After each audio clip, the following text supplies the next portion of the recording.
G'day, Snappers, and welcome to the Sunday Snap, coming to you through the Ballr podcast feed. My name's Jono, Coach Hungry for More, and this is the podcast where we give our snap reactions to the NRL SuperCoach round that was.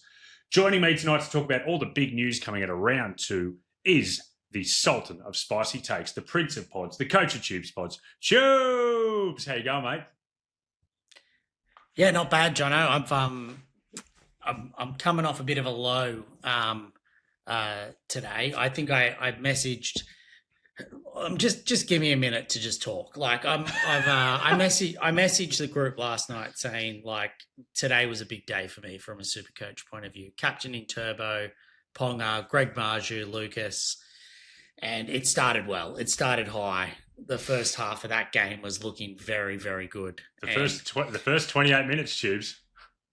Yeah, and you know, I then after Ponga got injured and then the Manly just exploded, I started having those thoughts where I was just like, why do I do this to myself? Why do I play SuperCoach? Why do I care so much about a man? Like, I've got a good life. I've got a good family. Like, why do I need to be playing SuperCoach and caring this much about bloody Manly versus the Knights on a Sunday afternoon? Can I tell so you? That's how I'm going.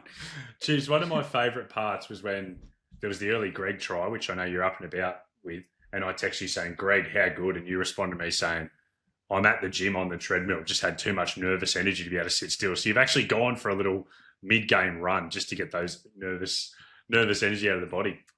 It was. And you know what? Like I did 5K and I got off, and that's when things went downhill. So then I'm thinking, geez, should run a half marathon. The universe is punishing me for not keeping running. Like, but yeah, no, other than that, I'm good. I haven't had that bad of a week. I've had a 12:33, slightly off par, but you know, not a disaster from a team season point of view. Tubes, the opposite to you know, that whole feeling of like, why do I do this to myself? Why do I play SuperCoach? What about big win in the McGrath household this weekend? So my wife has got her first ever SuperCoach team this year. It's called Hot Boys Hyperboil, where she's made a lot of her team decisions based on the attractiveness of the players as opposed to their SuperCoach relevance. One of those men is Reece Walsh. And when he scored that first try in the game on Thursday night, she actually looked at me. She goes, I get it now. I was like, what? She goes, I get why you like SuperCoach. She goes, I normally wouldn't care about this game at all, but I'm so excited. And then went to bed at halftime, though, when Reece didn't back it up with 3 more quick tries. But still, big win. I feel like it's extended our relationship maybe a good 4 or 5 years if this keeps up. Look, we'll see. It could go the other way, depending how into it she gets. She starts beating me. Yeah, exactly.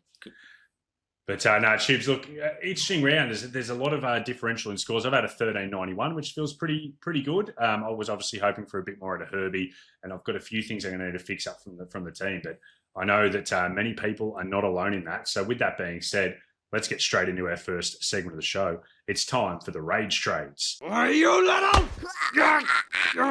And all of these come from the Ballers Only Discord, which you can find by going to baller.live/Discord.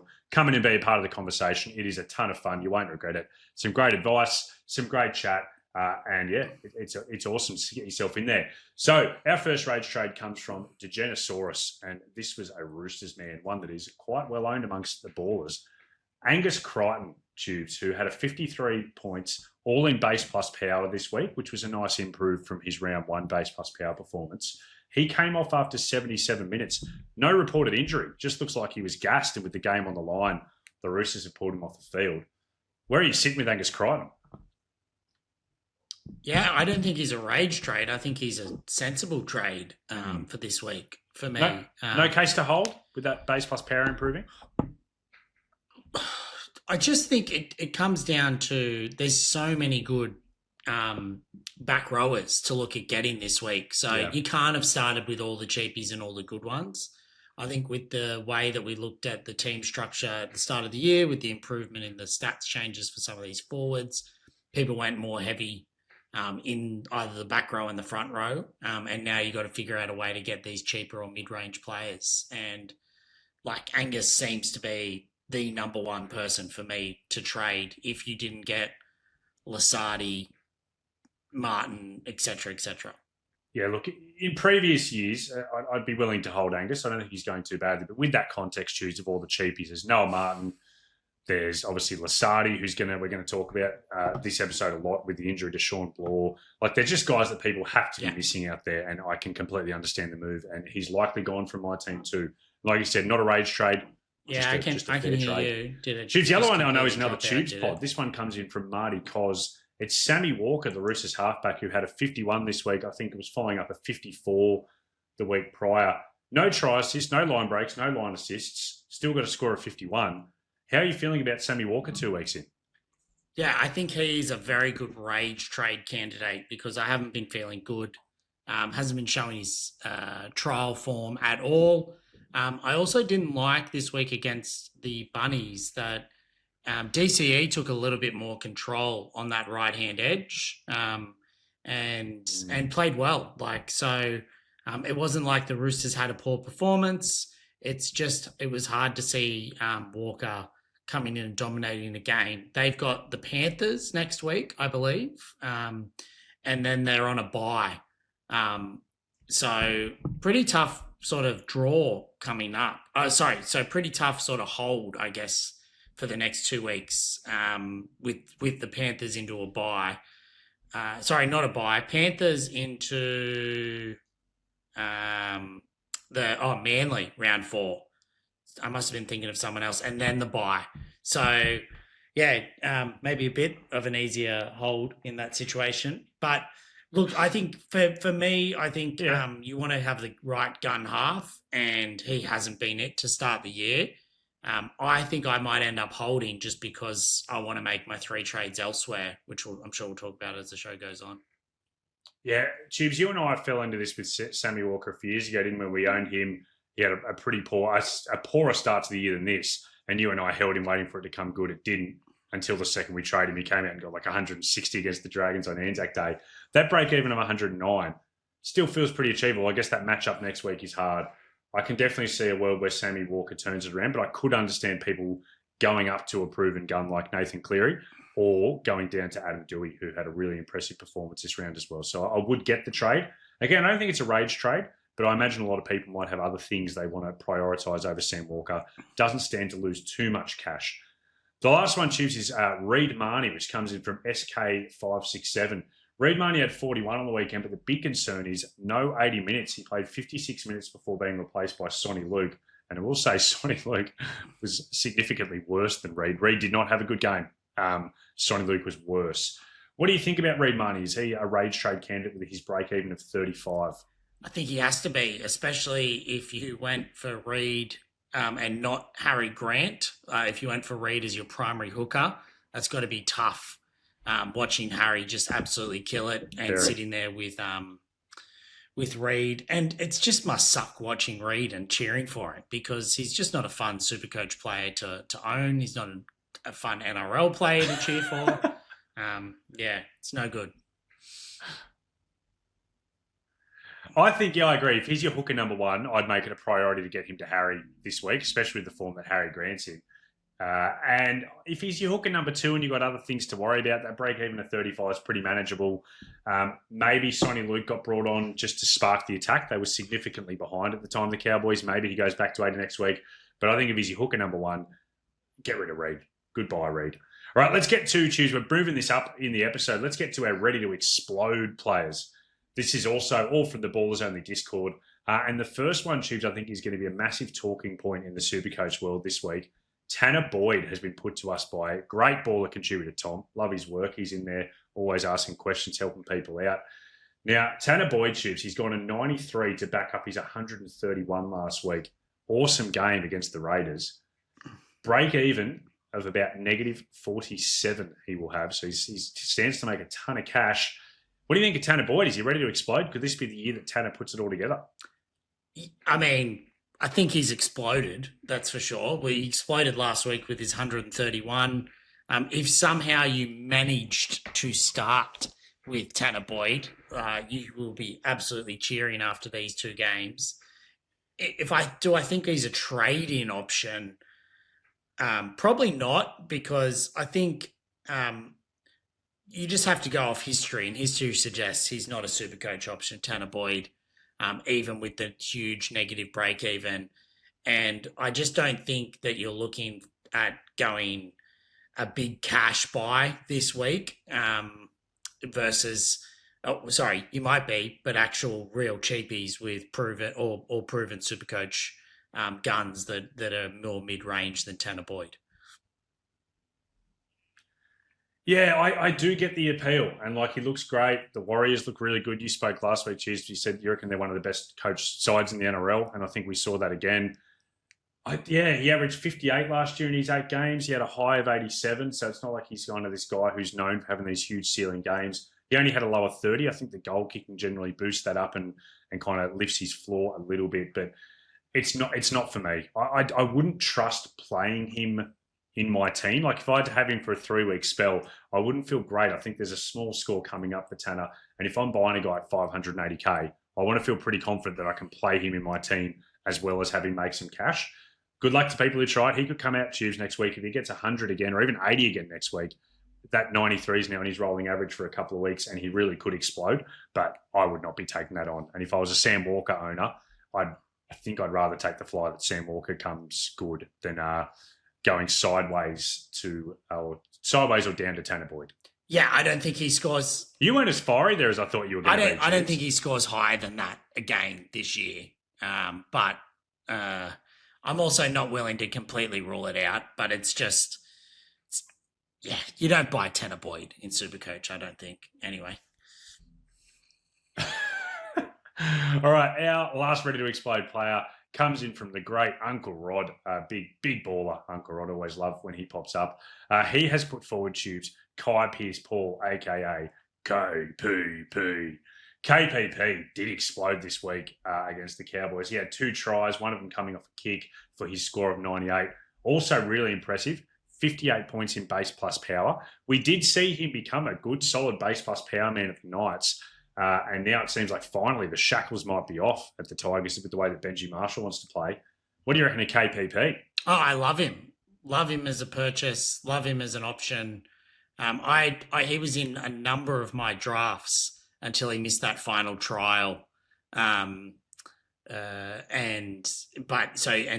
think I ended up going Dylan Lucas over him in the end. But he sort of did everything you wanted him to do. It's a hard one, though. He scored 2 tries and didn't break a ton. And the Tigers aren't going to be playing the Cowboys at Leichhardt on a Saturday afternoon every week. So I think you're probably waiting and watching if you don't own him already. But I think that he could easily become a top echelon premium second row forward this year. It's sort of one of those gut calls if you're looking to bring him in this week if you've got some cash around. Yeah, you could easily see him being a 70 average guy for the year, couldn't you? That would not be a crazy thing at all. And if anything, he's one of the players that actually benefit if we are looking at PVL ball 2.0. KPP is the kind of player who I actually think stands to benefit from that because he does have that attacking upside. So I think he's a really interesting option. The good news is he's probably going to have a low break even come round 4 when his price changes. He will not be one of the guys getting a price change. So I'd probably like to see him for another week. All right, Tubes, let's go on to our round review, starting off with the Broncos versus the Eels. And Tubes, I've got to say, the Ballers only Discord on a Thursday night. Absolutely one of my favourite places to be. It's phenomenal, the chat that goes on in there. Yeah, it's humming.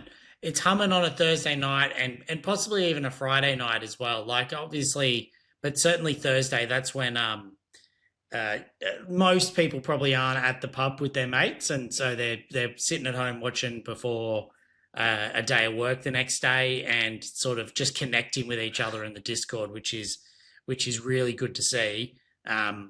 And really good to see that Reece Walsh was in for about 1,000 points after 5 minutes in that game. And so you saw the volatility of the Discord for those that were cheering him and those that were cheering against him as well. Yeah, a lot of Walsh Death Riders came out. The other Tues part that I liked was the people riding Jonah Pezzett. And Jonah Pezzett had 82 points in this game. He had a try and 3 assists, Jonah. And there was absolutely people riding the Ballr match centre for one of the tries that came from a kick, which he didn't get the assist for, which you could argue was pretty tough, but just so good, the constant refreshing of Ballr.live to try and see who's going to get it. Ultimately, no. But I thought overall, pretty good game from Jonah. He played much more direct, was getting into the line, He only ended up getting sold by 3.3% in the end. So I think most people did take heed of that advice of just watch him for another week, which is a good result because now he's got a break even at minus 27, Jonah. Yeah, I think for those that sold, they're probably pretty unhappy. And probably even worth mentioning for those that enjoy listening to our reviews show, the Sunday Snap. There's often a lot of hot takes on this, and then you got to sometimes take a couple of days to cool your jet. So I think last Sunday I was saying you need to get Cody Walker for Peasant. It's a move heaven and earth, man. But sometimes your tune changes in a couple of days, and I was very happy to have said that I've held Peasant and didn't go to our man Cody Walker. I still don't think Peasant is necessarily one that I want in my team beyond round 5 or round 6. He had a lot of attacking plays there and still only managed an 86. So we'll take the price rises.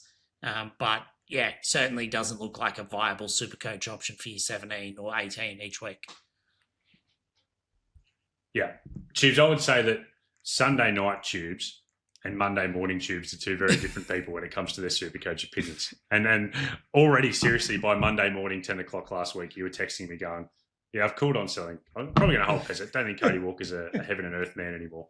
But it was good. I did like that someone said to you in the Discord, they said, like, you were giving some advice and said, hold on, I thought you said it was a heaven and earth man. You're like, I said that then. It's not what I mean now. Tubes, a couple of it was just worth a mention that we don't really need to unpack too much. Kelvin Tuolangi had 2 tries. He only came in due to the Hopgood suspension, but had a great game. So it's interesting to see where if he's kind of fought his way into the team. Isaiah Yongi, really impressed with how he's coming along as a footballer.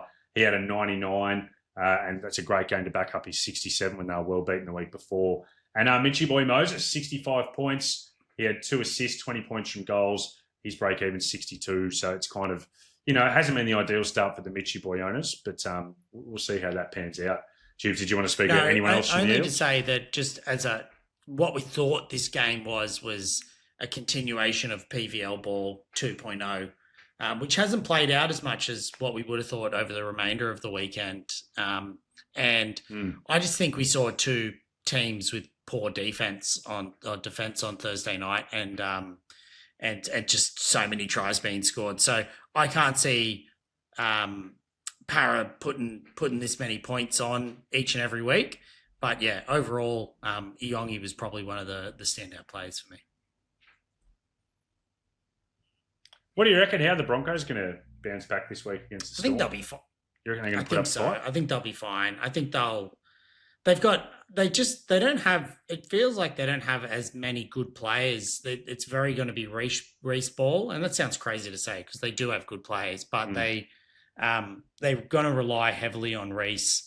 Obviously, they got Payne Haas and Carrigan. They really just need them to step up and play big minutes, basically, to take on the Storm this week, which they might just do because it's a big game after coming off this loss. Or starting it. Yeah, huge game. Well, let's start with Reece. Let's start with Reece Boy Tubes. Adam Reynolds had injured ribs, came off. It's looking like he's a chance to play this week, which is disappointing if you're a Reece Walsh owner. I think it would have been music to the Walsh owners' ears if Reynolds was out for an extended period, just because him with the goal kicking, him getting even more touches. We saw what happened last year. He averaged 145 in his 5 games without Reynolds at the back end of last year, including a semi-final, which is just absolutely incredible. So we'll see how it pans out. There is still a chance that Reynolds won't be able to kick. We've seen Drinkwater not kicking with his rib injury. So we'll see if the same thing happens to Reynolds. But yeah, choose Reece Walsh. I mentioned at the top of the show, it looked like he was in for a massive score. He was pretty quiet at the back end of the game.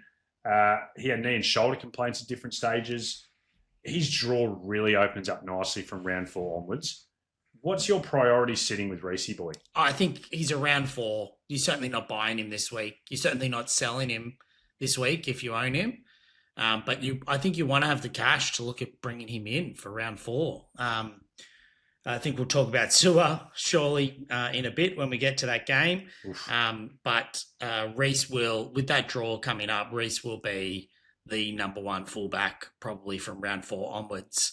And it's really just, as much as it's a bit sad to say, like Reynolds is just a bit of a ticking time bomb in terms of missing games. Like whether it's this or whether it's something else, as soon as Reynolds isn't there, yes, it's the goal kicking, but it's more just without Reynolds there, it becomes Reece Ball. And when it's Reece Ball, I think it's good for Reece from a Supercoach point of view. I actually think it's very good for the Broncos, particularly in these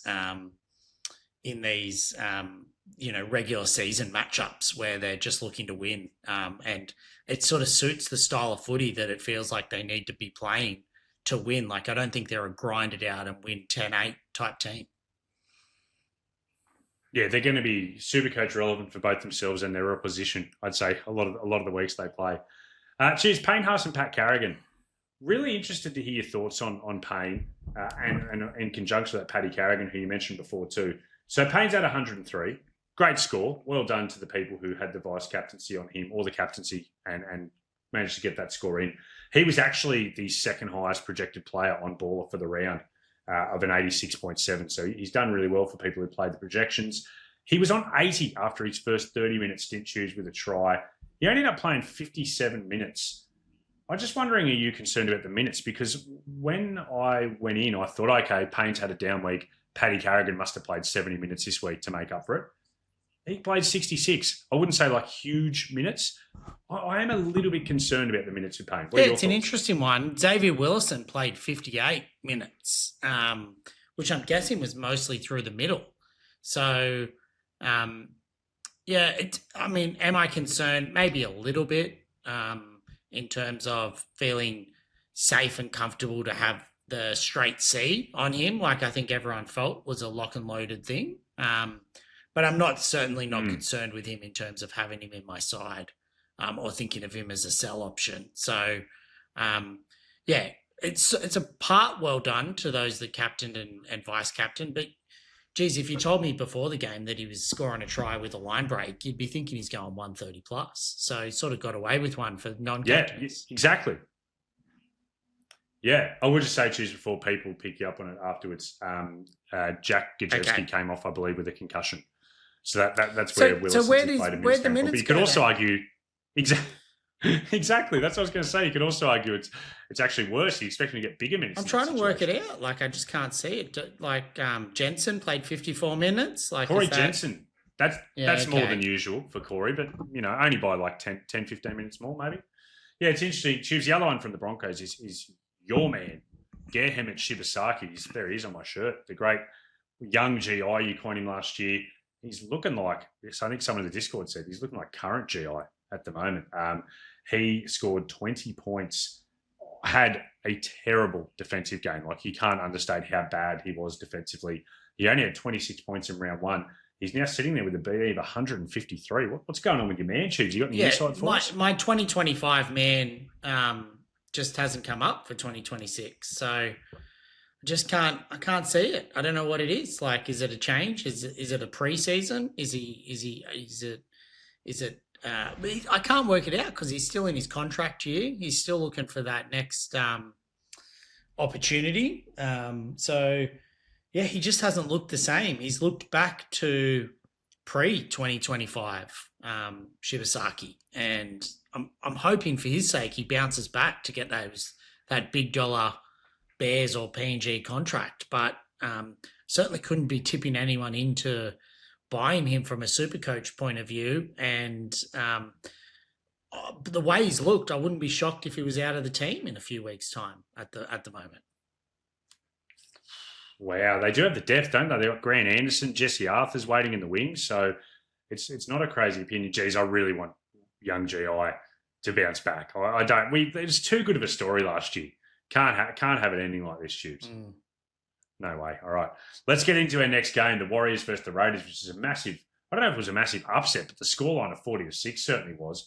And it was headline, Tubes, other than Tanner Boyd, headlined by one of our favourites from last year, Leka Halasima. So the big news there is that Kurt Capewell tore his calf in the warm-up, and that caused a reshuffle where Leka came into the starting team, played 80 minutes, scored 2 tries, had 6 tackle busts, and had 67 points in base plus power.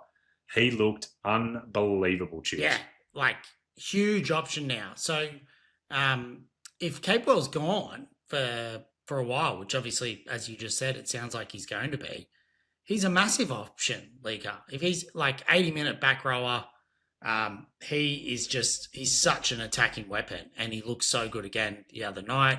I wanted him as a ready-to-explode player tonight, but you said, no, we've got to go Tanner Boyd. He's much more relevant than Leaker Halasima. But, yeah, it's an interesting one. Like, I don't think because he scored a try last week as well, he didn't actually go that low, even though he played small minutes off the bench. Depending how your side's looking, obviously we talked about there being all these cheap or mid-range sort of second-row forwards, but geez, you'd love to take a flyer on Leaker over the next few weeks in that 80-minute role. Yeah, I would. There's still just something, I don't know, the way it worked last year when we finally thought he'd got the 80-minute role, and then he did for about 2 weeks and then kind of went back to mixed minutes. And I'm still wary of the fact that Niokoro's still got to come back into the team. I know he plays predominantly middle these days, but that doesn't mean that's going to stick that way. They've got Mitchy Boy Barnett to come back into the team. So I still just have questions over him continuing to get 80. Obviously, it was a bit of a late shuffle that happened to them, but I could easily see it happening, Tubes. I'm not going to take the flyer, but I wouldn't. You know who it's actually more relevant for from a highly owned Supercoach perspective? It's the man on the other side in the back row, Jacob Laban. So he ended up playing 60-something minutes? 65 minutes in the end. And I wouldn't be surprised if that doesn't become part of what his average is, because the reason he was such a sell was just having Leaker on the bench. So in that cheap price, you'd be filthy if you jumped off this week, but he suddenly becomes a much more relevant option going forward as well. He does.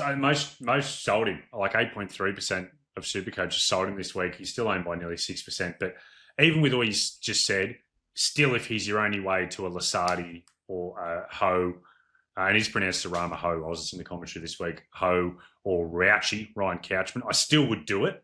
But, if you've got other ways to get down to those guys, I agree. He's become a much better Supercoach option now. Tubes, Jackson Ford, big game, 102 points, 76 minutes, and he had a try. He played 70 minutes last week and had 68 points in base plus power. He's just an absolute beast.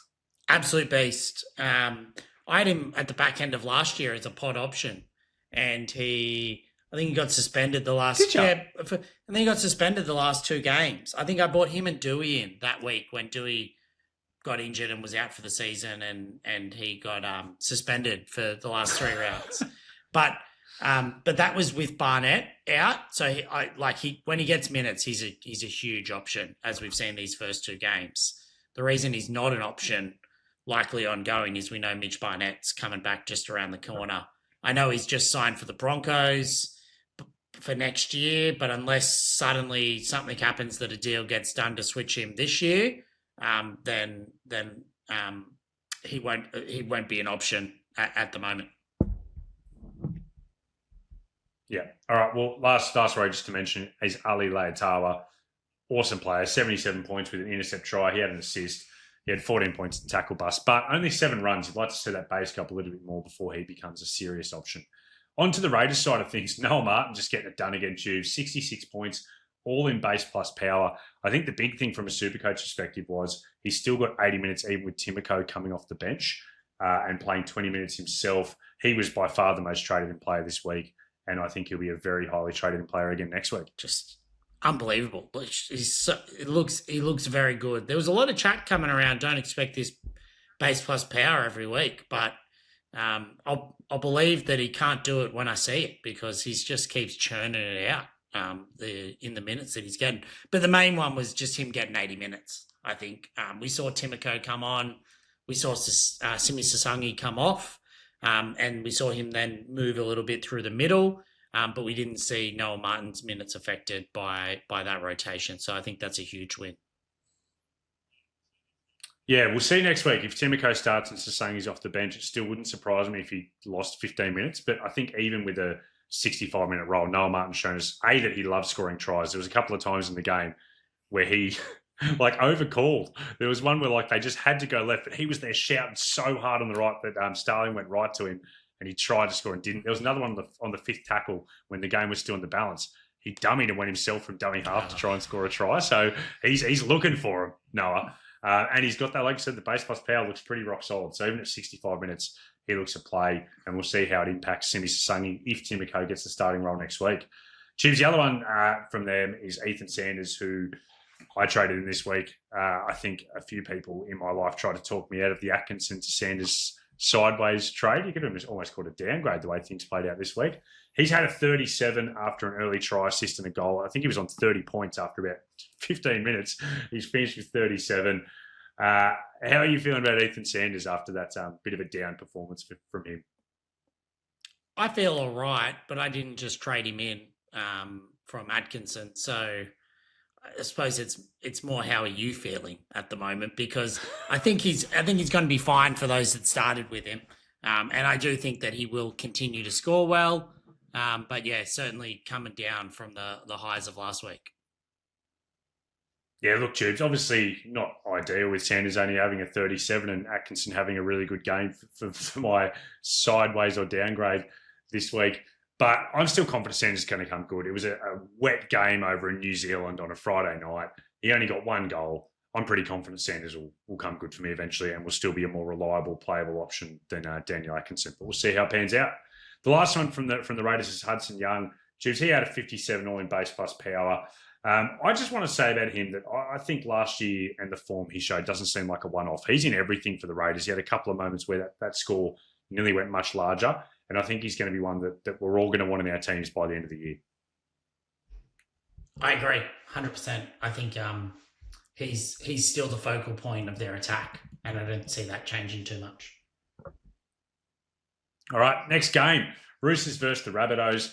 Just got to start with Alex Johnson, don't we, Tubes? Like we normally talk about the winning team first, and the Roosters did get the win, but 2 tries, broke the record, unbelievable moment, AJ. Do you remember, Tubes, where you and I were when he debuted? In Melbourne? No, you were down here visiting me in Canberra on Anzac Day when they played against the Broncos. Oh, was that his debut, was it? Yeah, it was. We had a great day. Great day, though. I both got up a little bit on a bit of two-up action, but no, that was his debut game. So, yeah, it's just so good. He's one of my favourite players of all time. And look, maybe he will be SuperCoach relevant once that big price tag of $650K. If we can drop that down a bit over the Origin period, AJ could find his way into my team for when he gets to 250 tries. Tubes, Latrell Mitchell from the Bunnies, obviously he's their most owned player outside of Dad the Feeder. He set up AJ's 2 tries, 3 goals. He actually had 44 in base plus power, which is a big base plus power game for Trell. I thought he had a poor game. He had a couple of opportunities go begging. AJ easily could have scored possibly 3 or 4 tries that game if Trell had iced a couple of opportunities. But the encouraging thing for me as an owner of Trell is I think he's had 2 not outstanding NRL games, and he's averaging over 90. Yeah, I think I had the Podfather visit in over the weekend, and for those watching on YouTube as well, it's not a mirage. I did run and move rooms while Jono was talking about Ethan Sanders. He traded Atkinson for Sanders. I traded rooms during the podcast, but I had the Podfather visit and we were just watching, and I was a non-Trell owner, and he kept accidentally forgetting that I was not a Trell owner while we were watching. But not really. But he summed it up well for me, that you just have to have Trell. It's actually almost better for him from a SuperCoach point of view being in the centres, because he's just not getting gassed being at fullback. And so he's always going to he's never going to be a base plus power man. He's a big moments man, and basically he can save all his attack for that left-hand side edge, and he just looks so dangerous every single time he touches the ball. I know he did have some errors, but it certainly does feel like he's going to get a lot more attacking upside and stats in the centre position, as well as the goal kicking, potentially, than he was even getting at fullback, where they were probably trying to kick to him and obviously making him run a lot more, potentially just changes, his ability and to have a big impact on the game from an attacking point of view, I suppose. I guess then, Tubes, my question for you is, he's got a negative break even of -6. He's already 626K. If he has a big game this week, coming up against the Tigers, who obviously played really well, but we don't know that they're not going to be a defensive liability like they have been in previous years. Buy in round 4. When do you get him? Yeah, it's a good question. I think when I decided not to start with him, it was after round 4. Like, that's when I'm getting him. Like, you sort of just make that commitment. Even if he has a big game this week, maybe he'll go up 80K. Like, so he's still probably sub 700. I'd still be willing to pay that amount for him if he based on what I've seen now so far, and look at getting him in round 5. All right, Cody Walker, Tubes, he did not have a good game. He had a poor game. The frustration got to him. I actually thought he could have been sin bin for a bit of a no reason push on Big Marky Mark late in the game, which was quite stupid. I love Cody, but yeah, he does have those games. He's had 34 Supercoach points, no major attacking stats. I'm still a happy owner. And there's a little part of me, Tubes. I once had a psychologist tell me that I have like borderline toxic positivity, where even when really bad things happen to me, I still try and turn them around into a positive. And here's how I'm doing that with the Cody Walker thing. People aren't going to bring him in now. And I'm kind of like happy about that because I still think he looks like South's dominant man. I'm confident that South's attack is going to be pretty good this year still. So I wish he had scored well, don't get me wrong, and that South had won. But I can still see a positive in this situation. Yeah. I was a happy non-owner this week. I thought he looked very good early. Yeah, I think he had 2 kicks in goals that got repeat sets, and so he was scored. I think it was 4. Yeah, sorry, he had 2 very early, and so he was on big points very early. And I think he was he on 30 at halftime? Like, as in he's just done absolutely nothing for the second half. But also not cheering for him while he's having those brain explosions and the amount of penalties he started giving away. I was a happy non-owner. But I do agree with you. We just talked about Trell. We saw how destructive Fafita is as for his part during that AJ try. And I think that, as I said, it's not even to do with Cody. It's to do with Trell. It's to do with Fafita and that left-hand edge that I do think that he's going to outperform his price tag for sure. But I think you're definitely not picking him up this week if you haven't jumped on. I do think you wait and see now, and then you can think about it round 5. Yeah, agreed. And now the price isn't going to get away too much, hopefully, as well. Tubes, sorry, just on Cody, obviously his big score drops out now. That's the other thing to keep in mind. That 34 is going to stick in his rolling average for a couple of weeks. The big score will be gone after this price rise. You mentioned Dad Fafita. I thought he was fantastic for South. He didn't get into a lot of the rubbish and giving away penalties. He had 67, all in base plus power. He had 20 hit-ups, which for him is massive. If he's getting his hands on the ball that much, 66, 67 is like a minimum of what he's going to be getting. So a fantastic game for Fafita. Feels like a breakout score is coming soon for him, I reckon. Oh, for sure. And I like that Bennett wants to give him big minutes. He wants him to be that 80-minute back rower. I would have thought as a Souths fan, you would have been a bit disappointed. He had a few defensive lapses. He let in, was it the Cherry Evans try? I think they were blaming Cam Murray, but I think that was a lot to do with Fafita just not getting across to cover his man when he stepped inside. But I think from a Supercoach point of view, he looks very destructive. He's getting through a fair bit of work, and I agree that he will likely have a breakout game sometime in the near future, and it could be as soon as this week against the Tigers. Chiefs, let's use Ballr's player comparison tool just to quickly compare Kalyn Ponga and Cam Murray, who have had 66 and 63 respectively. Keon's higher price is at 666K, Cam Murray at 548. I think they just are both looking so good this year, and it's hard. I can't even consider them as options for my back row because I'm already holding 4 other South guys, and we mentioned that round 4 buy coming up soon. But Keon's gone 71 minutes for his base plus power. Cam Murray's gone 69 minutes for his. They're just the leaders of the South pack. They look fantastic. Is there a way that you want to get them in your team prior to then, or are they just a watch until round 5? I think we'll talk about Tino, but I think the Tino owners, whilst they might be looking to go cheap, if you haven't got some of those cheapies, I think that was a bit of a 50-50 call for a lot of people, and I think you want to go Tino to Kalyn Ponga if you don't have many other problems, even with the bye. I think we've seen enough now from Keon, for me anyway, that this is what his role's going to be. And he's just absolutely dominant, and he gets the Souths going forward and rolling, and he's just looking for the ball the same as what we saw last year. I think Keon's more the must-have because I think he's going to be in the top 3 premium front row forwards in the game. So you want to be getting him as soon as possible. You can probably wait till round 5 because you might have other problems, but I'm probably more just thinking of those Tino owners that might be looking at a way of bailing him out. He's a great premium option. Yeah, I like it. Tubes, from the Roosters, less to talk about because we already spoke about the Gaspar, Angus Crichton and Sammy Walker at the top of the show. But James Tedesco, he had 67 with a try that iced the game. And Benny Yellow, he has, unfortunately for his 18% of owners, he's only played 24 minutes this week for 24 points before Connoisseur at the game. So I think now you're just going to hold him through for a couple of weeks, hope he's not too much of an AE problem. And then once the cheese, Brendan Smith comes back into that Rabbitohs team, hopefully in round 5, you'd look at moving him on. Yeah, look, I mean, if you, that's all you can do. Perfect. Well, let's get to a big relevant Supercoach game. The Tigers versus the Cowboys at Leichhardt, and the Tigers looked unbelievable in their 44 to 16 point win. Let's again, Tubes, use that Ballr player comparison tool to check out Adam Doueihi and Jerome Luai, who both had 115 points. Adam Doueihi, a try and an assist, 20 points in goals, and Jerome Luai, a try and 3 assists.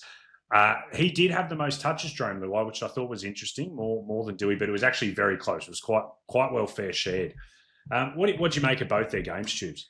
Yeah, I mean, I think I was more impressed by Doueihi from a Supercoach perspective.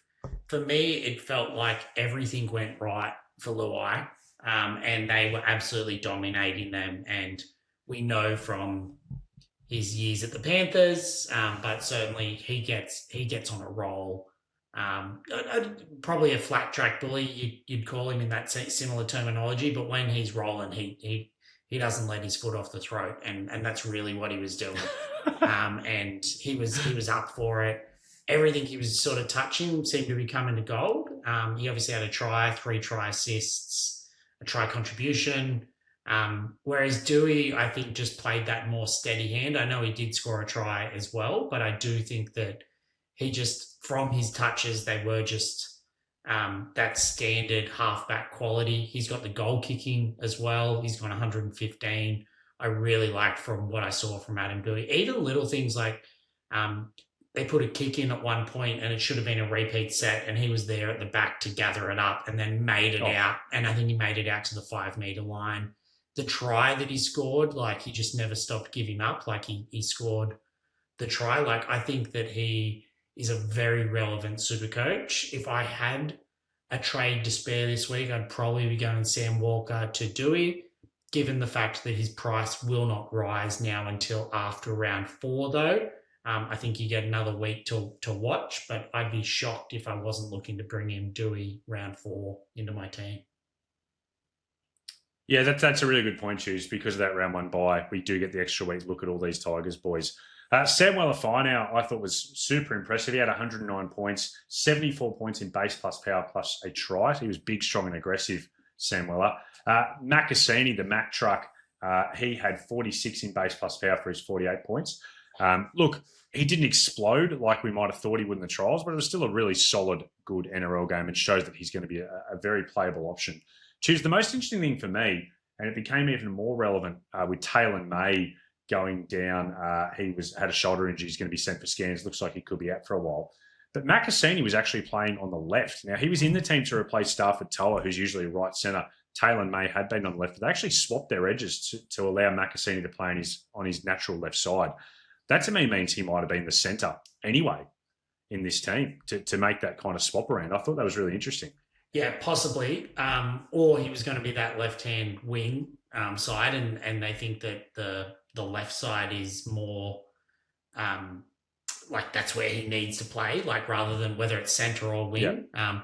But just unbelievable. I know start from a base plus power point of view. I know it wasn't the highlight reels that we saw in the trials, but to do that in his first game, and he had a few welcome to first grade moments, it felt as well. Like they were lining up to try and bash him, like as if like you're an 18-year-old, 100%. you've got a hype around you and we want to belt you. And he just kept going. So I thought it was a good debut without being, without having those highlights. Chiefs' last one from the Tigers was Terrell May. He had 78 points in only 53 minutes. How annoying is that? Come on, Terrell. If you're going to be playing 53 minutes when you're coming back from injury, can't you have a little bit of a down score so your price will drop a bit? But his power stats were awesome. Few offloads, a lot of tackle busts. Actually, the kind of stats he didn't get as much of last year. A lot of last year was that pure base. But look, we'll see. 53 minutes, a good first up start for him, and hopefully that price drops. The Tigers could be the most relevant team in SuperCoach this year. And I wonder how long it takes. With PVL ball? Just in general, like as in we've just named, whether it's Dewey, Macassini, we talked about KPP earlier.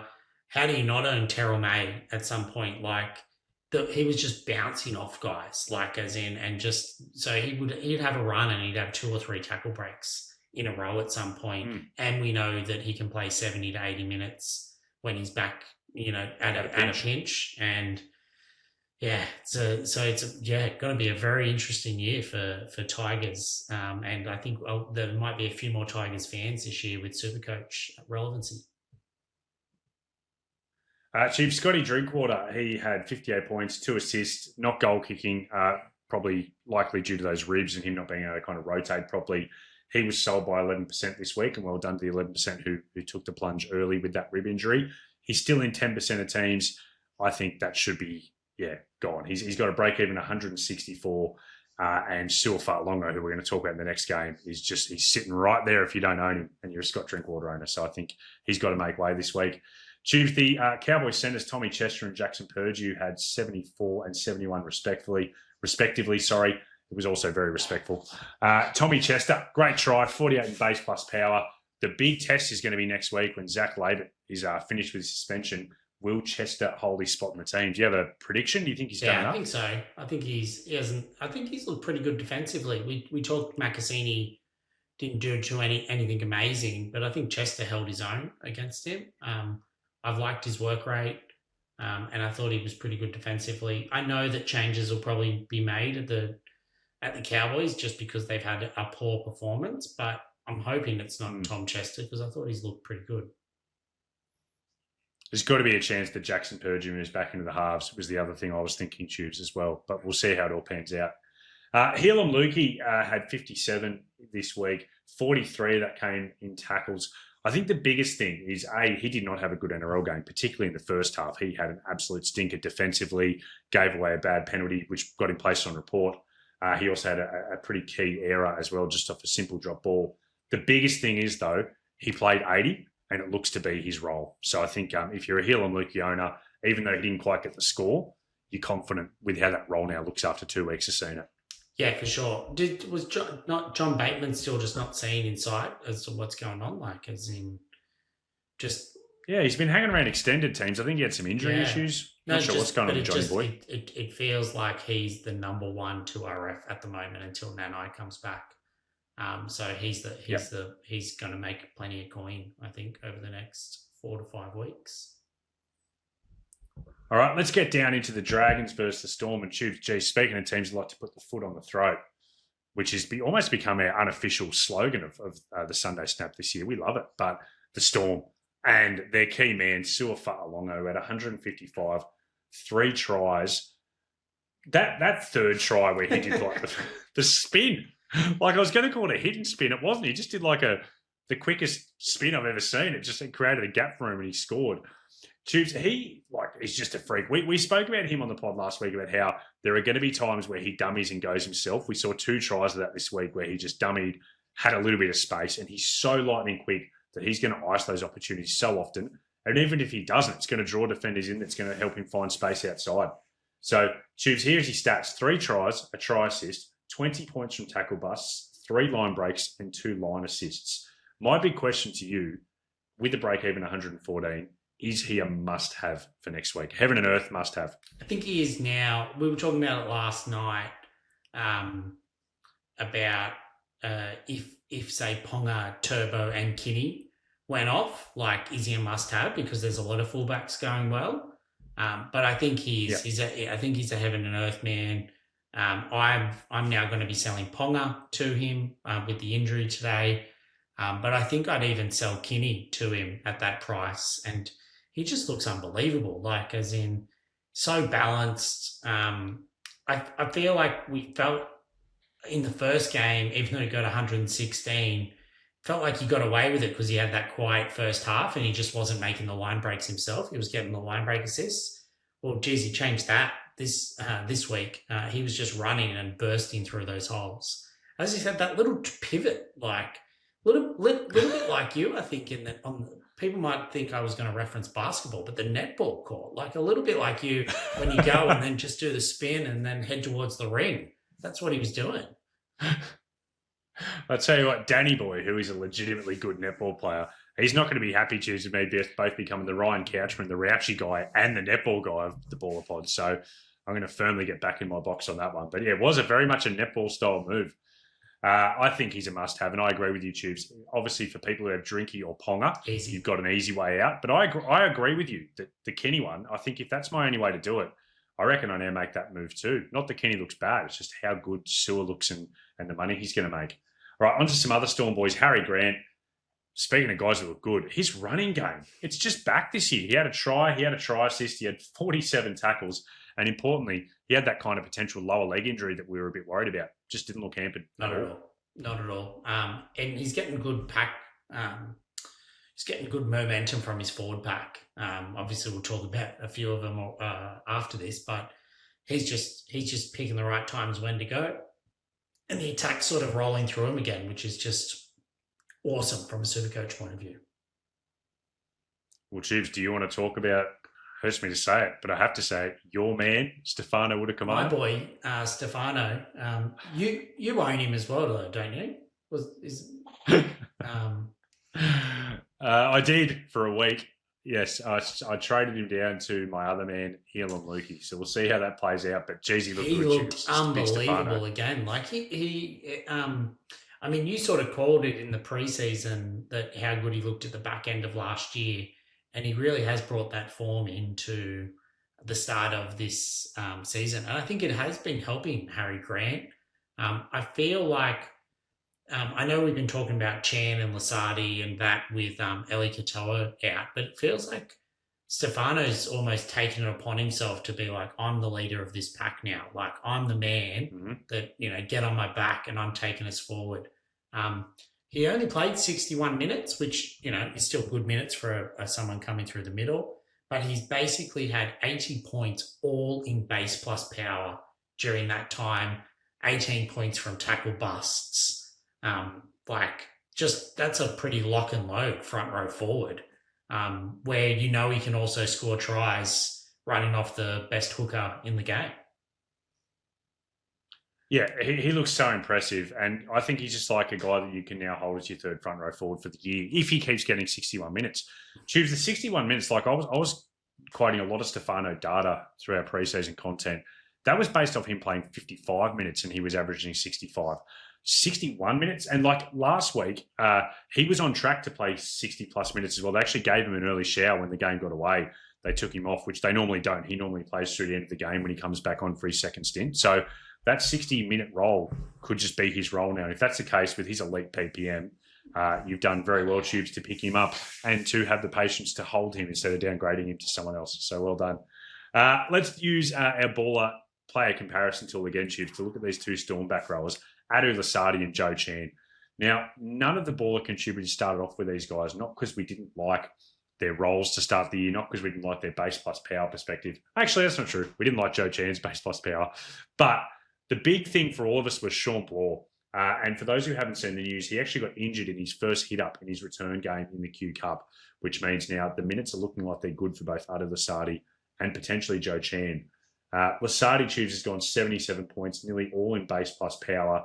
For me, other than Sua Fa'alogo, Adu Lasardi is the must-have guy. Yeah, 100%. I agree. The Ballr injury just changes everything. It's just about who you sell to him. And I wish we got some news that we're going to talk about in a bit about Isaiah Yeo. because I might have considered selling him and getting Lasardi this week. So for those that own, well done. For those that don't, you just got to find a way to him this week, which will be a nice downgrade to free up some cash, I think. Another benefit of the Ballers Only Discord there, Tubes. A few people did get that news and then were able to make that trade straight away with that Lasardi news coming through. So well done to those people. Joe Chan did come off the field with a leg injury. He had a one-on-one steal and had a big run downfield and then immediately signalled to the bench. So we'll wait to hear some news on Joe Chan. That would suck for the 20% of owners who have him because he looks like he's going to be a great buy if he's healthy now with that Sean Ballr news. Tubes, the last one from the Storm is Moses Leo, a.k.a. Jekyll and Hyde. What is with this guy? Like, he had, 44 in base plus power in round one. And this week had one of the great junk tries to get himself to a 48. But he only had 26 in base plus power. He's just a weird SuperCoach player, isn't he? Yeah, very weird. And it wasn't like they weren't going left. Like, I think the ball was stopping a bit more at Lasardi, but just wasn't getting involved at all. But did what he needed to do right at the end, which was a big jump play. So I was very happy to see that come through. I actually had him in my 18, so I really needed it at the end of that game. All right, the Dragons side of things, Val Holmes had a 94 with 2 tries. We'll see if his price can come down. He might be relevant later in the year. Sedu 2, a disappointing 25. He did have 13 runs, but no offloads and only the 1 tackle bust. And Damien Cook, 61 points. He came off after 71 minutes with a HIA, potentially Jacob Little back next week. Some of the more relevant guys, though, Tubes, again, to use the player comparison tool over at Ballr.live, the Couchman brothers, Ryan and Toby. And you'll notice as you're looking at that tool, very different prices. Ryan's coming in at 235.6K, Toby at 588.3K. And it's Ryan, surprisingly, who got the lion's share of the minutes this week. He played 56 minutes, I believe, 57 minutes. He had 76 points in base plus power. He did have a few errors that dropped his score down to a 69. Toby, 43 points in 43 minutes. It does look like he sustained some kind of a leg injury that has impacted his minutes. He did come back in at the end, so it can't be too bad, but he did look a little bit ginger at times, Toby. Choose, my question for you is, how would you feel about a trade just straight from Toby to Ryan? A little bit of twin magic. I think that works well. Like, I think Ryan is someone that you want to get into your squad now. Obviously, he's going to have a very negative break even after basically 2 70s in a row. I think if he can get, we were talking about it earlier today, like, even if he gets 40 minutes a game, like, he's still going to make a lot of money. But he's just proven now that if he can get 50 minutes a game, he's actually very playable in your 17 and 18. And I think you could make all the reasons in the world in terms of injuries and look out for, Setu 2 had cramps in week 1, and that meant that, there was changes in the back line and whatever. But the point is that Ryan Couchman, or Rouchy, is the go-to guy for Flanagan when problems happen across the field. So he can cover in the middle, he can play big minutes. He can go to an edge if he needs to. And until Dylan Egan's back, I think he's basically going to have that role. So at worst, I can see that he'll only play 40 minutes. But we've just seen 2 games in a row where at best he's potentially getting 60-plus minutes. And I think he's basically a must-have. And if you have to go Toby Couchman to him, I think that makes sense. I really like Toby, but if there's this injury that's lingering, he's sort of almost near that premium 580K, and you got to find someone to sell to Rouchy, that's for sure. It's such a good point, Tubes, you make about him just being the go-to man whenever there's an injury, because it's the modern-day NRL. Like, how often do you get an injury or a HIA? And if he's going to be the go-to guy every time, like he has been the first 2 weeks, he's going to be great. And like you said, even if he gets 40, that elite base plus power means that 40 minutes probably turns into 50 points. So you're comfortable with that. The last one, Tubes, Dan Atkinson. We did mention him when we were talking about Ethan Sanders as well. Look, 2 try assists, just like Jonah Pezzett, digging into the line a lot more, had a good game. He did have an ankle injury, but the Dragons have put out saying he's not even going to go for scans. They're confident that he's all good. So good news for the Atkinson owners. Tubes, the next game you might want to skip through. You might want to block your ears for this one, the Panthers versus the Sharks. Which the Panthers won by 20 points. Disappointing game for the Sharkies. Tubes, let's start with the Sharkies, boys, just so you can get it off your chest. What did you make of their Supercoach relevant players? Give me Nico, Braden, Jesse Colquhoun, Ka'alero. What do you want to talk about from the Sharks' perspective? I'll preface this by letting everyone know I didn't watch this game, thankfully, which sounds a bit strange, but it was my son's birthday and I took him to the Collingwood game to see the pretty good reason. Magpies versus the Crows. Unfortunately, Crows won that as well for any AFL fans. But so it meant that I sort of was coming in and out of this game, and I sort of watched some highlights this morning. I think it was just Panthers are back and they're dominant with their defence. I think the fact that the Sharks could only manage one try in what was it, the first 50 odd minutes or something like that, like it's just a testament to the Panthers. I think the most relevant person for the Sharks, though, and for a lot of people that do own, is Ka'alero. I think that from what I saw, they weren't going to him as much as as what they did last week, but he did have plenty of base plus power. And look, if Ka'alero is your way to get to a Sua Fa'alogo in the flex or Vigal's fullback, then yes, I would sell him. But if you're just selling him to another centre wing in that sort of premium like a Trell this week, I'd actually hold on to KL for the next few weeks. I think his base plus power is elite. The Sharks are going to not play Penrith every week and they'll have plenty more tries in them. And I do think that he will actually bounce back, and I'm hoping to get him into my team at some point early this season. Yeah, they got the Finns next week, who we know can be very leaky. They do go Raiders, Warriors after that. So they got a few tough games, but I agree with you. I'd hold KL. I'd back him to come good with the base plus power. Chiefs, Nico Hines disappointing with a 41. Only had 3 runs this game, but when your team's that well beaten and your forward pack's that well beaten, I'm not going to blame Nico Hines on this one. Braden Trindle, 6% purchase this week. I think Matt put it very well in the Discord when he said that Braden Trindle is a lesson for rookie super coaches. That's kind of, he has those. If you know anything about Supercoach, you look over the history, he does have those games in him. Chiefs, Jesse Colquhoun, big step up in performance when compared to round 1. He played 53 minutes, which was nice to see. 42 tackles. The big thing, though, this week that boosted his scoring, 16 runs. Jesse, not normally known for his running game. He's normally just a bit of a tackle bot, but you're hoping he can continue those runs and keep putting up near 70 points a week would be fantastic for owners. Yeah, it's an interesting one. If it was your only way to get Telesadi, do you sell him at this point?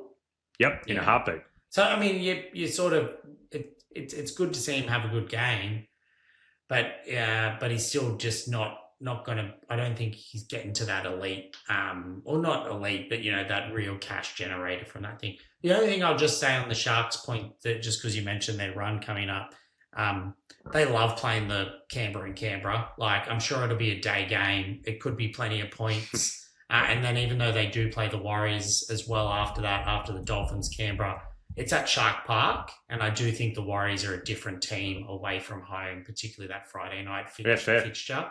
I wouldn't be worried about the upcoming Sharks draw. Obviously, Nico is now not a must buy with that 130 going to be rolling out of his average and the 40 staying for longer.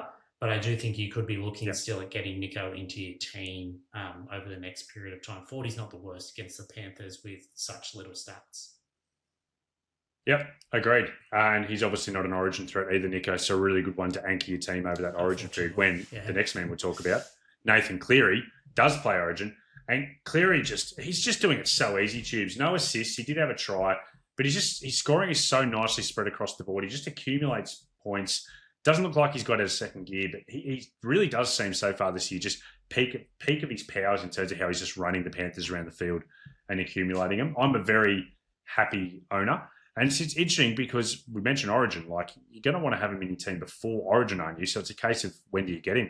Like, you as a Sam Walker owner, Tubes, would you be tempted to go all the way up to a Nathan Cleary? I am. And it won't be this week, but his break-even is going to be about 80, I think. So that's nothing. He could smash through it, but I don't think it's necessarily one that you need to jump on for this week from a cash point of view.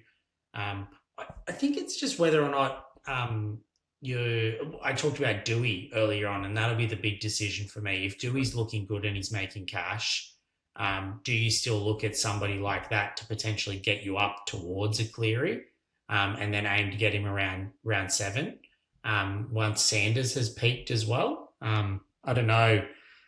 It's a really tough one. I think he's 27% owned. I don't think he's going to be 50% owned until much later, round 8, round 9, just because he is hard to get. Yeah. All right. Well, I want to get to Brian To'o because we're going pretty long tonight, so we'll try and get through a few here. Big Brian To'o, just a big bounce back game. Great to see. 87 points, had a try.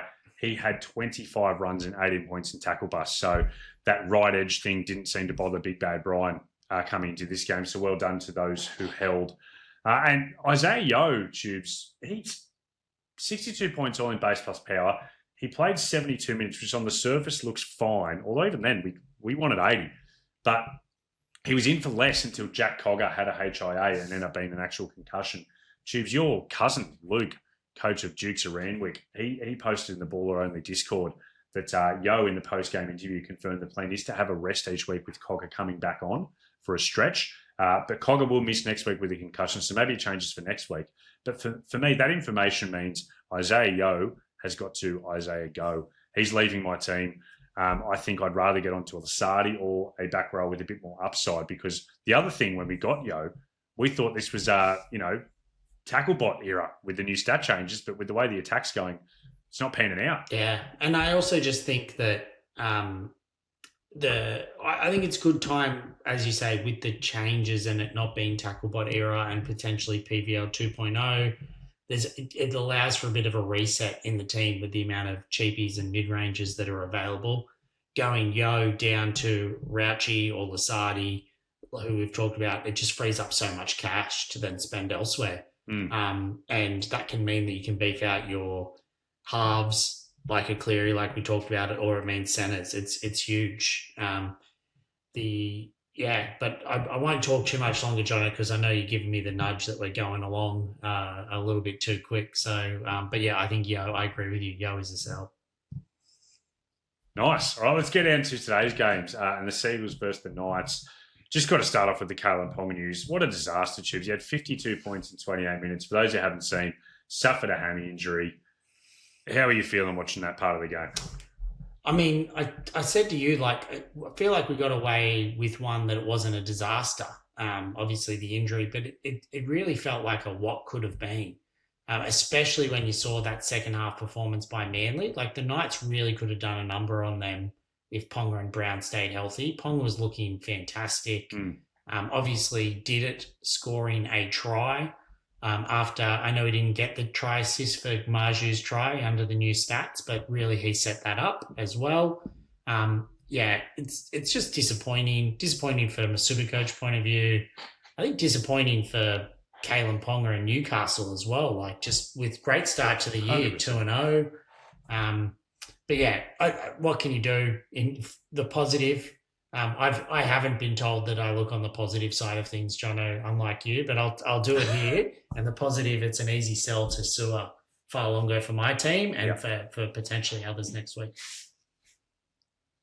Just to top off the bad news, Dylan Brown came off the field after the first half with a suspected MCL injury as well. So these poor Knights fans, like you said, they look good, but they've now copped a Fletcher Sharp, Kalyn Ponga and Dylan Brown injury in the first two games. So that sucks. At least Fletcher Sharp is back on the horizon next week. Tubes, quick mention to Dom Young, who had an 87 with 2 tries, backing up his 94 from last week. He's pretty well priced at 510k. Too many cheapies around for me to be interested.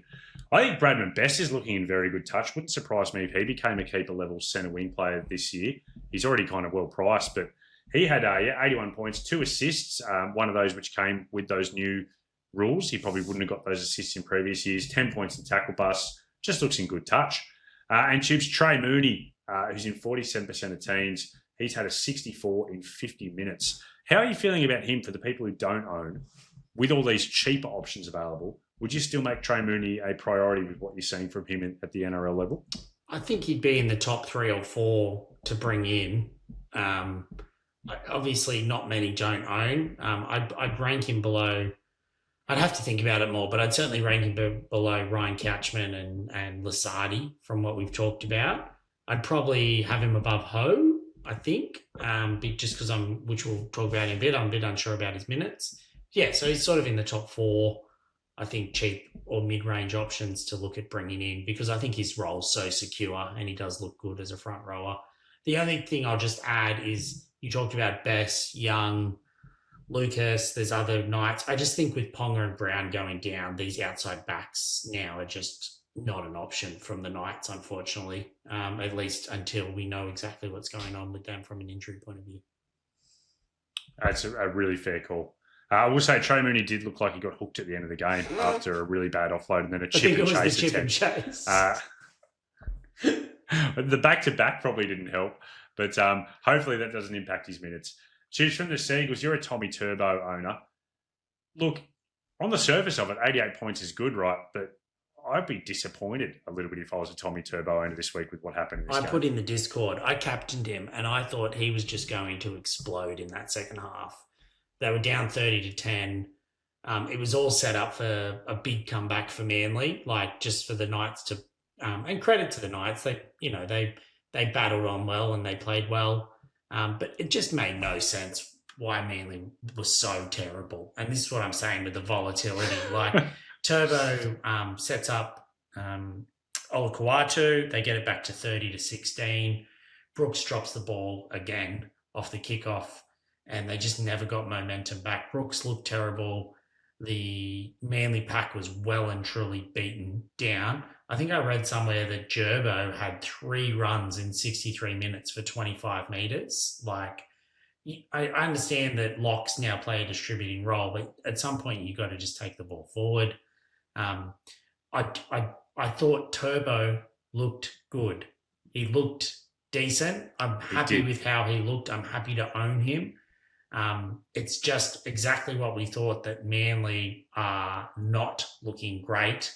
And if you can't get it done on a Sunday arvo at Brookvale when the 2 best players on the other team is done, you have to ask, when are you going to get it done? It's a great point. And I thought it was criminal. 28 touches for Turbo. Like, to put it in comparison, Ponga had 17 touches in his 28 minutes. I just thought it was criminal from Brooks and Fogarty that they weren't getting the ball in his hands in the right spots, because they did have field position to do it and they weren't using it. And I thought it was really, really poor game management. But he does look good. They obviously are on the bye next week now, Tubes. I would love to get Tommy Turbo into my team by round 4 as a Kalyn Ponga owner. I'm thinking about just sitting tight for a week with KP and waiting until Turbo's back, getting a little bit more information. All right, Taniela Pasek is just the last one there from the Seagulls. 48 points, 56 minutes. Look, not a disaster game for owners, but we would love to see better points per minute than that from Taniela moving forward. Getting into the last game of the round, the Dolphins versus the Titans, and Herbie Farmer, Tubes. I think, the captainers and non-captainers of Herbie can just kind of shake hands and say, we had a draw today with his 79 points. No, non-owners and non-captainers had a big win. Like, I feel like, as in, we were watching that game before we started to record this time. I'm still scared of Herbie in the last 10 seconds of a game. Like, I'll take 79 any day of the week from him. Like, he's just unbelievable. All base plus power. And how he didn't get an attacking stat is beyond me. I mean, you're obviously an owner and a captain, and so you're probably not disappointed, but I'm elated that he only scored a 79 in that game today as a non-owner. And it just made me realise there can't be more than 2 more weeks or 3 more weeks maximum that I go without Herbie Farnworth in my team. Yeah, fair call. Fair call. You've got to have a plan to get him soon. The break-even's going to be pretty big, so we'll see how that pans out. The Hammer, Tubes, he had 90 points after scoring the Sixers last week, looking in great form. 22 runs, 16 tackle busts, fantastic footy. And Tommy Flegler only played 22 minutes for 24 points this game. Danny Boy, our resident physio and Ballr contributor, said that the ribs were looking very heavily padded at halftime, so hopefully Tommy Flegler's okay after his big injury history. Why's that funny? The way you talked up Dan, our resident physio, and the tip you then added was he said his ribs were padded. Well done. Thanks. Lucky he's a physio. Well, just Dan's got the eye. He's got the eye. He's looking for injuries everywhere he looks, Danny Boy. It feel like you're doing him a disservice, that's all. He's padded ribs. Oh, he came out with a headgear on. All right, over to the Titans. Tubes, you've spoken, I think, probably enough about Tino Sua Fa'alogo with this pod. We kind of mentioned him in talking of other players. The reason that we're saying he's a sell potentially this week is he had 50 points, but only 47 minutes, 2 games in a row where he's had sub 50. They obviously do have a big forward middle rotation, and their 2 back rowers at the moment anyway are playing 80 minutes each. So I agree with you. I think he's a really good sell option. Keanu Kinney Tubes 57. He's just a base plus power monster. He was hobbling around for the last 20 minutes though, which is not ideal. Yeah, I didn't notice it at first until you pointed it out, and he did look definitely a fair bit injured, and that's the risk with him just due to his size. As I said earlier, I think he's a sell to Sua. Otherwise, I'd be holding him at the price and think he's looked fairly good. Yep. Chiefs Cooper scored a Cooper try in his 26 minutes, which got him to 53 points. He's a little bit of an. I'm actually glad I got a laugh from you. It's very rare for me to get a laugh from you on the Sunday snap. Tubes scored a try. That's a bit awkward. He's now going to have a low break even in the negatives. Do you think you still hold him, or would you still move him on to one of these guys at a similar price? I think he's still a bye-bye for me. Like, he's just because of the other options we've already talked about. And the 26 minutes, like it's same as last week. He's not going to score a try every week. He's a bit of an AE nightmare, and I think you've got a free switch across to Ryan Couchman or one of the other cheapies if you don't know Noah Martin, etc., etc. Siatelli Fayamani, another really good NRL game. He's a dangerous little player, and he did have, like you mentioned last week, Chiefs, you likened him to Greg Marju. Definitely has a little bit of that when he got really low down and tried to burrow over for a try today. It was very much like watching Greg 2.0. 56 points, 16 points in tackle busts. My apologies again, Siatelli, who I rubbished in the preseason and looks a really good NRL player. I got that one wrong. Chiefs last one, Arama Ho, who had a 53 today, 80 minutes again, really solid base plus power. He's going to have a negative break even in the minus 30s.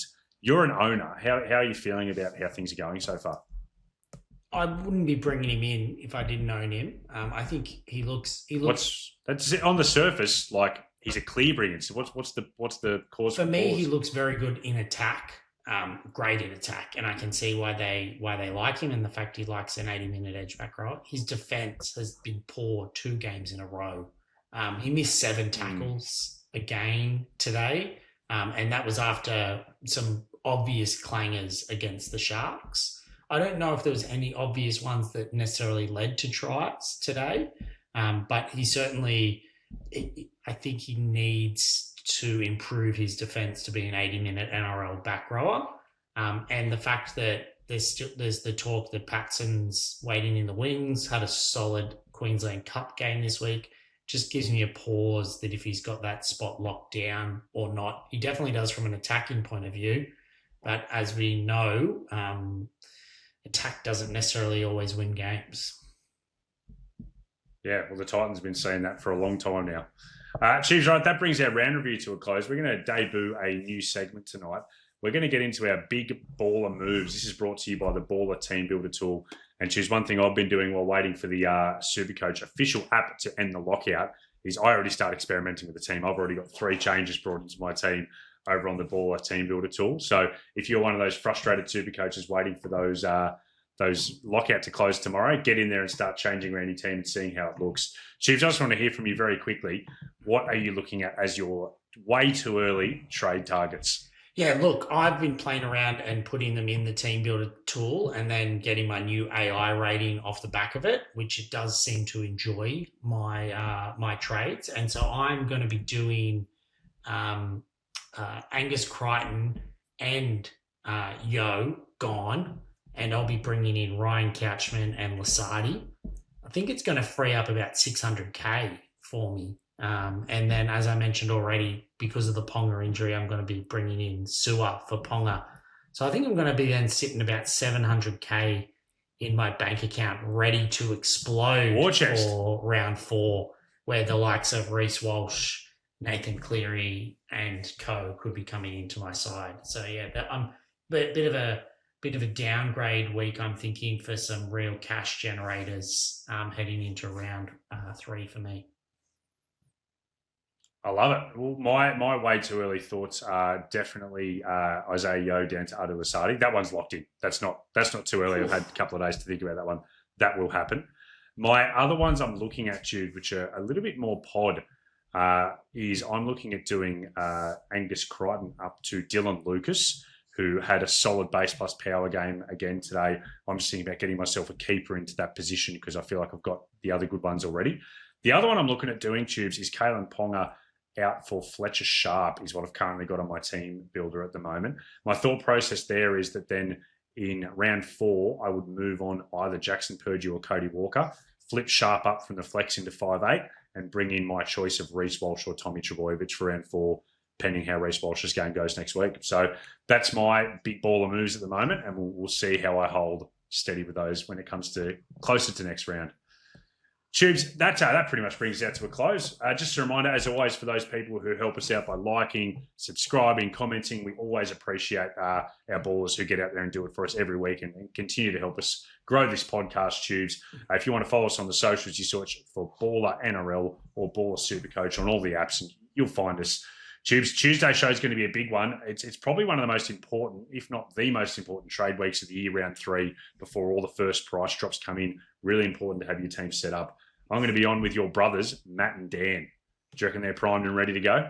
I reckon they're absolutely primed and ready to go. I think Matt's busted out a close to a 1,400. Dan's probably pretty similar. So they're going to be up and about and ready to go. I think we've already sorted out everyone's trade plans, but you may as well get their opinions as well heading into next week with a bit more information with team lists. Tubes, you're a little bit down in the dumps coming into tonight. I think you did a good heavy carry on this pod. You've done well to get through and give us your expert advice and bring us home when you're ready, mate. You built T.